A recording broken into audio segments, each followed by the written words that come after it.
Polite inquiries. Gabba, day 2.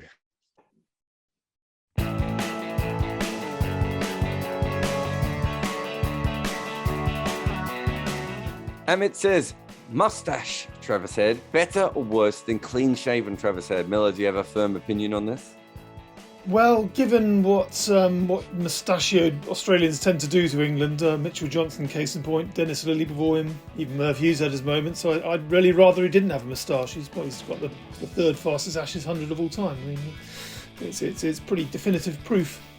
Sumrut says, has Marnus stolen Smith's batting cheat code? Well, he basically copied Smith, and somehow he's managed to be better than Smith by copying him. It's some, I don't know, Agent Smith Neo type thing, but in reverse, if that helps you, Miller.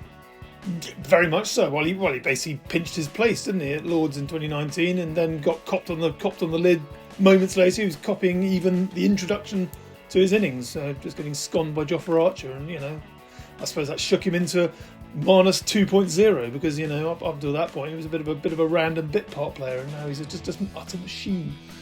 He's got the second best average in world cricket since he came into the game, which is a pretty fair effort considering when he came into the game it was largely because he was bowling leg spin. Although I suppose that again is a bit like Steve Smith.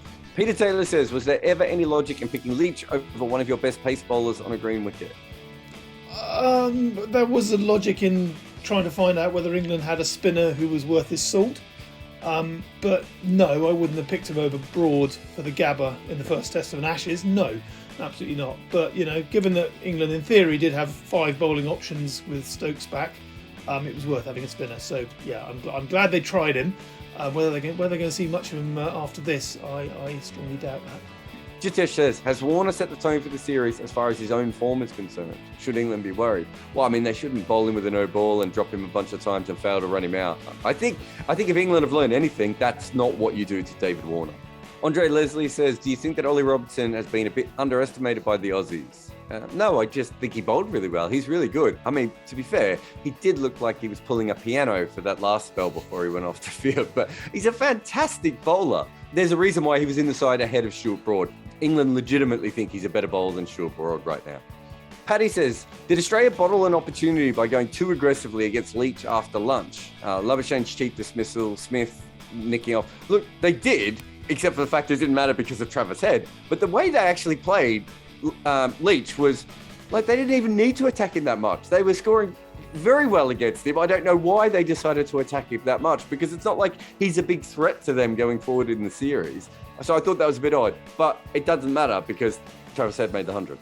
But the collateral damage of thrashing him out of the attack, forcing England to bowl their best bowler for 20 overs and probably wreck him for the rest of the series, forcing Ollie Robinson to bowl and pull his hammy, forcing Ben Stokes to keep bowling despite the fact his knee's gone, belting one of their bowlers out of the attack was actually quite a good plan. So even if they lost a couple of wickets, it's probably the collateral damage that's going to cause England further down the line.